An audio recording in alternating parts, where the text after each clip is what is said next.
یہ واقعہ برصغیر کے ایک قدیم شہر میں پیش آیا، جہاں ایک بزرگ عالم دین حضرت شیخ عبدالحکیم رحمہ اللہ علیہ اپنی تقوی اور کرامات کی وجہ سے بہت مشہور تھے۔ لوگ دور دور سے ان کے پاس اپنے مسائل لے کر آتے اور اکثر حیران کن طریقے سے ان کے مسائل حل ہو جاتے۔ ایک دن ایک نوجوان، جس کا نام سلیم تھا، بہت پریشان حال شیخ صاحب کے پاس آیا۔ اس کی آنکھوں میں خوف صاف نظر آ رہا تھا۔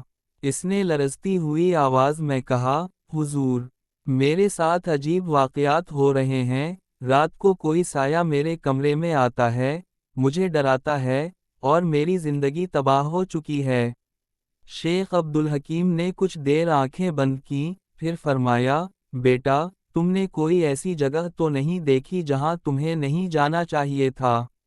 سلیم نے سر جھکا کر اعتراف کیا کہ کچھ دن پہلے وہ ایک پرانے قبرستان میں گیا تھا، جہاں اس نے مذاق میں کچھ قبروں کی بے حرمتی کی تھی۔ یہ سن کر شیخ صاحب کا چہرہ سنجیدہ ہو گیا۔ انہوں نے فرمایا، یہ تمہاری بہت بڑی غلطی ہے۔ مردوں کا احترام زندوں سے کم نہیں ہوتا۔ تم نے ان کی روحوں کو تکلیف دی ہے۔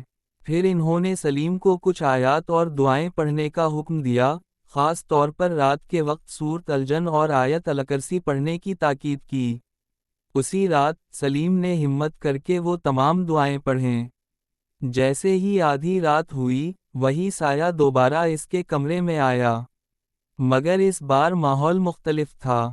سلیم نے ہمت نہ ہاری اور مسلسل اللہ کا ذکر کرتا رہا۔ اچانک وہ سایہ ایک انسانی شکل میں تبدیل ہو گیا۔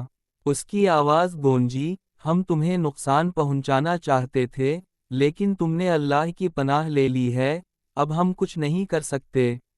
یہ کہہ کر وہ سایہ ہمیشہ کے لیے غائب ہو گیا۔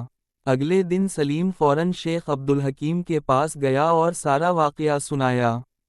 شیخ صاحب نے مسکرا کر فرمایا، دیکھا، اللہ کی طاقت ہر چیز سے بڑی ہے، لیکن یاد رکھو، قبروں اور مردوں کا احترام کرنا ایمان کا حصہ ہے۔ یہ واقعہ پورے شہر میں پھیل گیا۔ لوگوں کے دلوں میں اللہ کا خوف اور بھی بڑھ گیا، اور وہ قبروں کی بے حرمتی سے بچنے لگے۔ کہانی کا سبق: یہ واقعہ ہمیں سکھاتا ہے کہ اللہ کی پناہ سب سے مضبوط ڈھال ہے۔